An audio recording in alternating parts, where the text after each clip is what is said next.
proof is in the pudding. Like, you cannot falsely make up a Zillow review and it costs zero money. You don't have to be a premier agent. You just have to be an agent. I like that. And then you use that on social media, which draws interest from people, and then you obviously bring those leads in, funnel them through your system, and it keeps working. It just keeps building the pipeline. Yep. Okay, so out of the money you do spend, I assume you spend money on marketing. Yep. Out of the money you do spend, what's your best return on investment?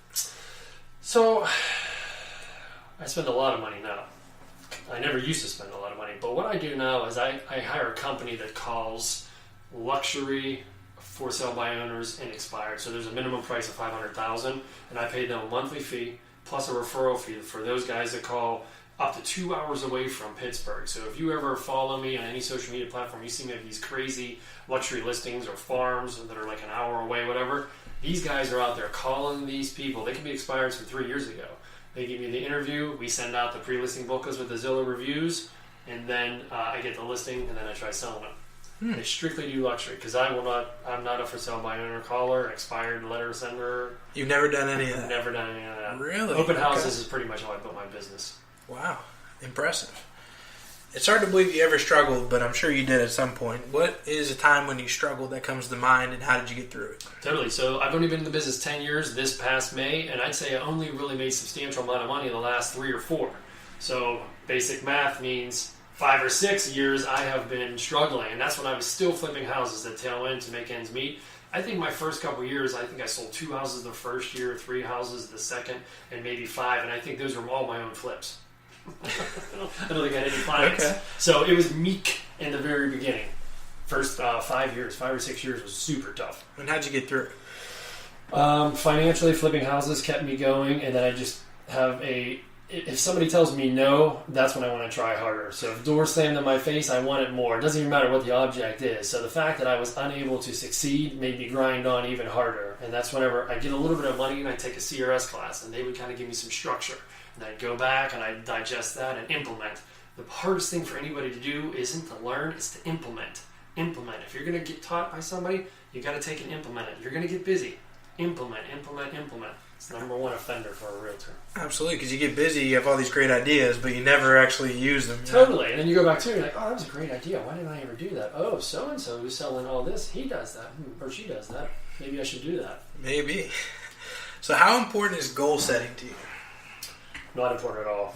Really? Horrible answer. I kind of go against the grain on a lot of stuff. Okay. I don't have any goals.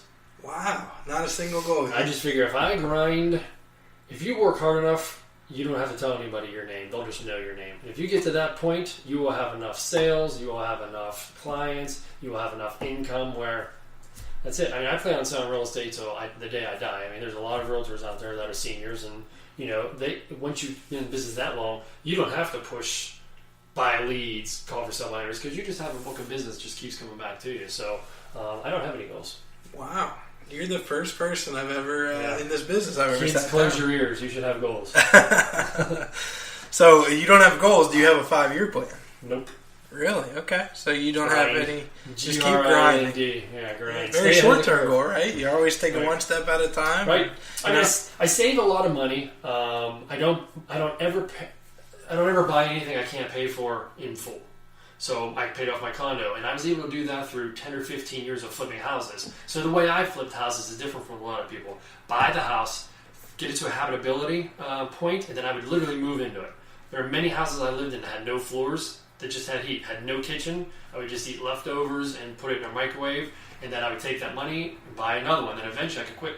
We used to be able to use stated loan mortgages where you just, whatever. Google it if you don't know what that is. And then eventually I got to the point where I could buy the house in cash and do the renovations in cash. And Home Depot and those used to let you no interest payments finance all the materials for a year on their credit card. So I would use their money to flip my houses. I'd easily have them sold in a year. And then I would just live there as long as it took. The longer I lived there, I would beat the capital gains. And I would never do a property so poorly that I wouldn't live in it because I would live in it. And then now that I'm a realtor making a nice income, I haven't had a mortgage in 15 years. So just imagine adding up all your payments, times up by 15 years, think of all that money you threw away. So I don't have financial freedom. I guess that could have been a goal. Yeah, that's definitely a goal. And I mean, the fact that you lived in these houses flipping, that's why your margins were so high. Right. That's exactly right. I did all the work myself, and I would be able to take on projects that other investors that had crews couldn't do. The margins wouldn't make any sense. So I would just wake up and start laying some hardwood floors and answer some emails at the same time selling real estate. It was a beautiful day. Wow, sounds like a very hard working day. Yeah, that's fun. Okay, so just about everybody I've ever spoken to has a mentor. So who was your mentor and how did they help you? Again, I never had a mentor. Never a mentor. Mark Handlebish, who's the broker owner of my office, gave me the opportunity, and he was a CRS, a Certified Residential Specialist, so I kind of went that direction. But I kind of mentored myself. My family never did anything in real estate, so I never had the family business handed to me or anything like that. I just researched and tried things myself. The CRS designation, Tom Ferry coaching, trying all these different models. I just kind of figured out on my own. Wow. Again, you're against the grain on just about everything, but you're very successful, so it's very impressive. Thanks, sir.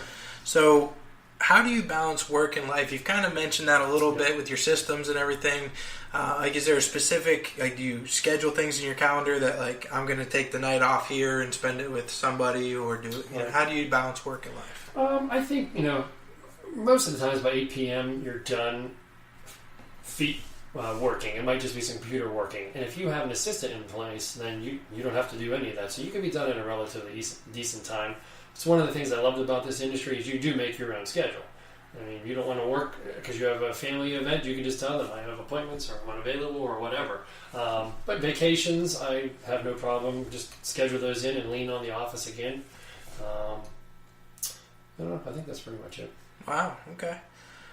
I think you've already answered this question too. What does retirement work look like for you? Retirement looks like non-retirement. You're going to work? I want to work right through it, man. Yeah, you know what? My grandfather, who was a huge role model for me growing up, he always said the day you retire is the day you start dying. Oh, he's absolutely right. I mean, my parents have retired, and I swear all they do is go to doctor's appointment to doctor's appointment to doctor's appointment. I don't want that. My wife says I'm going to never retire, and she's probably right about that too. No. Listen, we're realtors. We're not laying brick. Right. I mean, this is a stressful job, but it's an easy job. I mean, you can do it for a long period of time. Absolutely, as long as you go with people. Totally. So my favorite question that I came up with for you, tell us one of your funniest stories from your career.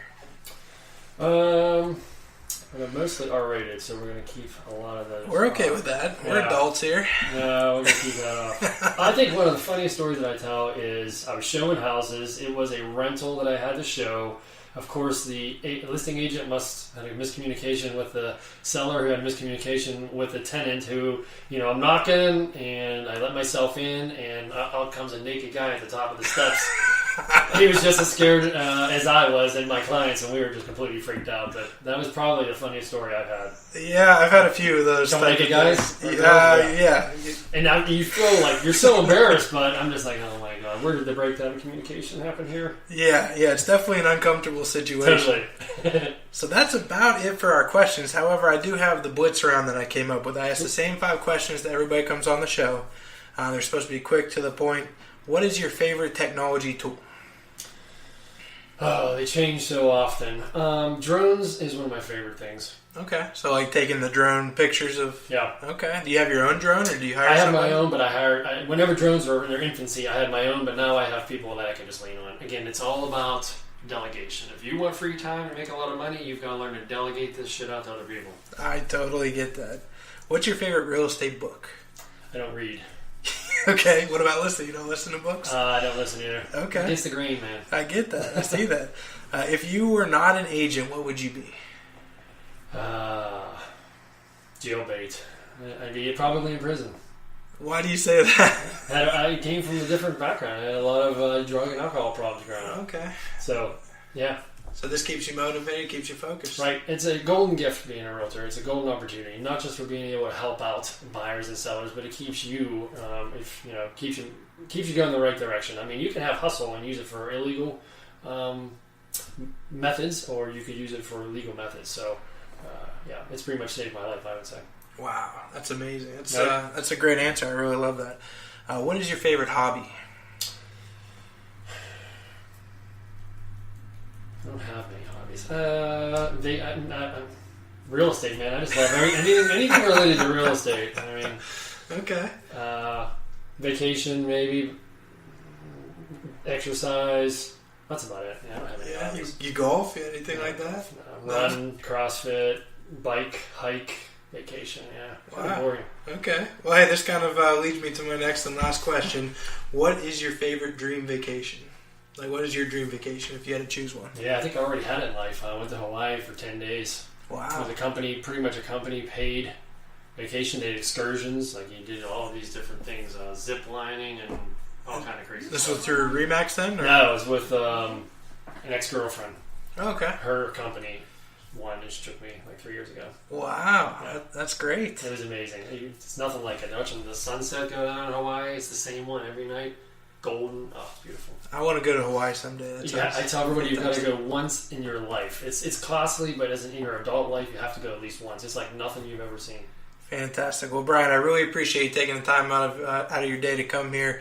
I know that we don't have any statistics for you. It was a kind of a random thing, but the best thing for me that came out of it is I learned a lot today, and I think everybody listening hopefully will learn a lot. And I got to know you a little bit better. We've done some transactions, and I never met you before. All automated. Crazy. Listen, hey, no problem. If anybody hears this, please DM me or drop me some sort of line. Yeah, how do they get in contact with you? Brian, just Google Brian Sells Pittsburgh. If you can't find me that way, or even Ian, let us know what you thought. Sounds great. Thanks, Brian. Well, Realtor Nation, another great interview. I hope you got as much out of it as I did. Brian was fantastic. Some of the off-the-wall answers that I've never gotten before, and I feel like I learned a lot from this interview, and I hope you guys did too. For all other content, please visit our website, dhrea.com/learn, or go on Google Play or iTunes to follow all of our podcasts.